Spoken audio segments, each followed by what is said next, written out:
ಗೊತ್ತಿಲ್ಲ. ಅಲ್ಲಿ ಈಗಾಗಲೇ ಹಿಂದೆ ಭಾಳ ಸಾರಿ ಮಾಡಿದಾಗ ಬಿಟ್ಟಿದ್ದಾರೆ.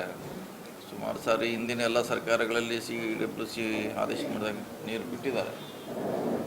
ಸೊ ಅದನ್ನು ಹೆಂಗೆ ಪರಿಹಾರ ಕಂಡುಕೊಳ್ಬೇಕು ಅನ್ನೋದು ಇನ್ನೂ ಲೀಗಲಿ ಸರ್ಕಾರ ನಮ್ಮ ನೀರಾವರಿ ಇಲಾಖೆಯವ್ರು ಚರ್ಚೆ ಮಾಡಬೇಕಷ್ಟೇ. ಅವ್ರಿಗೆ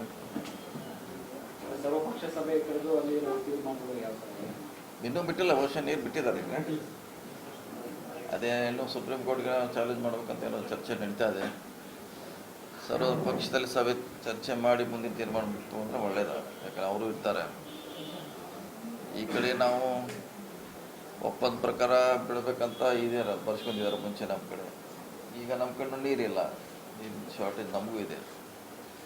ಸೊ ಮುಂದಿನ ಜೂನ್ವರೆಗೆ ನಾವು ಮ್ಯಾನೇಜ್ ಮಾಡಬೇಕು, ಸುಮಾರು 8 ತಿಂಗಳ. ಹೀಗಾಗಿ ಎಲ್ಲ ಸಮಸ್ಯೆ ಇದೆ, ಎರಡು ಕಡೆ ಸಮಸ್ಯೆ ಇದ್ದೇ ಇದೆ. ಒಂದು ಕಡೆ ಕಾನೂನು ಸಮಸ್ಯೆ, ಒಂದು ಕಡೆ ನಮ್ಮ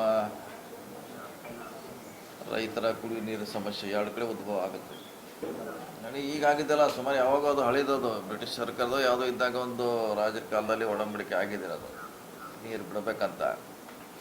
ಅದು ಹಂಗೆ ಕಂಟಿನ್ಯೂ ಆಗ್ತಾ ಇದೆ. ಆ್ಯಕ್ಚುಲಿ ಅದನ್ನು ಆವಾಗೆ ಕ್ಯಾನ್ಸಲ್ ಮಾಡಬೇಕಾಗಿತ್ತು.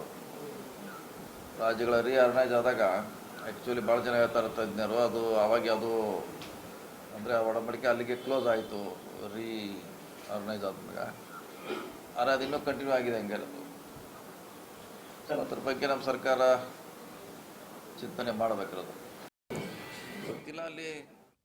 ಇದು ಸಚಿವ ಸತೀಶ್ ಜಾರಕಿಹೊಳಿ ಅವರು ಹೇಳ್ತಾ ಇರುವಂತ ಮಾತು. ಈ ಒಂದು ವಿಚಾರ ಏನಿದೆ, ಇಲ್ಲಿ ಎರಡೆರಡು ಸಮಸ್ಯೆ ಬರುತ್ತೆ. ಒಂದು, ಕುಡಿಯೋಕ್ ನೀರಿಲ್ಲ ನಮ್ಮ ಕರ್ನಾಟಕದ ಜನತೆಗೆ, ಹಾಗೇನೆ ಕಾನೂನು ಸಮಸ್ಯೆ ಕೂಡ ಇಲ್ಲಿ ಮುಂದಾಗುತ್ತೆ. ಯಾಕಂದ್ರೆ ಒಂದು ಒಪ್ಪಿಗೆ ಇದೆ ಹಿಂದಿನಿಂದಲೂ ಕೂಡ, ಈಗ ಏನಾದ್ರೂ ಸಮಸ್ಯೆ ಆಯ್ತು ಅಂದ್ರೆ ಎರಡೂ ರಾಜ್ಯದ ಮಧ್ಯೆ ನೀರಿನ ಹಂಚಿಕೆ ಆಗ್ಬೇಕು ಅನ್ನುವಂತ ವಿಚಾರ ಅಂತ ಹೇಳ್ತಿದ್ದಾರೆ.